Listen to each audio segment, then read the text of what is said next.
সফল করুন, দেশ জুড়ে ধর্মঘট সফল করুন। আগামী 20 মে হরতাল, কেন্দ্র রাজ্য সরকারের জনবিরোধী নীতির বিরুদ্ধে হরতাল, রাজ্য কেন্দ্রীয় সরকারের জনবিরোধী নীতির বিরুদ্ধে সমস্ত মানুষ এক হন। আগামী 20 মে সারা ভারতবর্ষ জুড়ে ধর্মঘট সফল করুন। ইউটিসি সহ সেন্ট্রাল ট্রেড ইউনিয়নের ডাকে ধর্মঘট সফল করুন। আগামী 20 তারিখ হরতাল, দেশ জুড়ে হরতাল, মূল্যবৃদ্ধির প্রতিবাদে হরতাল, সমস্ত সরকারি শূন্য পদে নিয়োগের দাবিতে হরতাল, শ্রমিক সহ সমস্ত শ্রমিকদের ন্যূনতম মজুরি চালুর দাবিতে হরতাল, কর্মপদবাদের দাবিতে হরতাল। আগামী 20 মে না মাত্র 200-150 টাকা তাদের মজুরি, এর প্রতিবাদে মিনিমাম ওয়েজ চালু করতে হবে, স্থায়ীকরণ করতে হবে।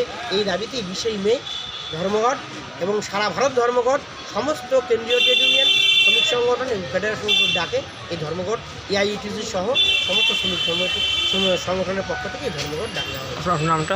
আমার নাম জয় লোধ, আমি এআইইউটিসি রাজ্য কমিটির সদস্য এবং জেলা সম্পাদক।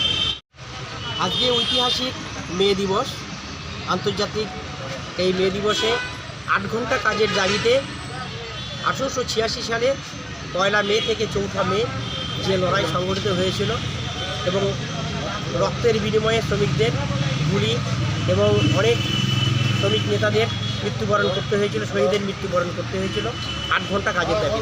কিন্তু আমরা দুঃখের সাথে লক্ষ্য করছি সেই 8 ঘন্টার কাজ আর আজকে 8 ঘন্টা থাকছে না, 12 ঘন্টা, 14 ঘন্টা, 16 ঘন্টা, এমনকি 24 ঘন্টা পর্যন্ত কাজ করা হচ্ছে।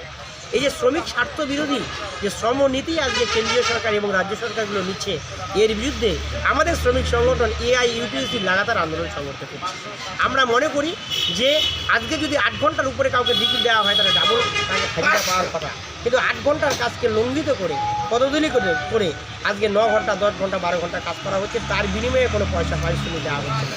আমরা এই প্রতিবাদ করছি এবং আগামী 20 মে আপনারা জানেন শ্রমিক বিরোধী 4টি যে শ্রমকোড, তার বিরুদ্ধে এই ধর্মঘট মূল্যবৃদ্ধি রোধ, সমস্ত রকমের বেকারদের কাজের দাবিতে এই ধর্মঘট স্থায়ী কাজে অস্থায়ী কর্মী নয়, স্থায়ী কর্মী নিয়োগ করতে হবে, এই দাবিতে ধর্মঘট এবং চা বাগান সহ সমস্ত ক্ষেত্রে ন্যূনতম মজুরি চালু করতে হবে এবং স্কিম ওয়ার্কার্স আপনারা জানেন আশা, আইসিডিএস, মিড ডে মিল থেকে শুরু করে তাদের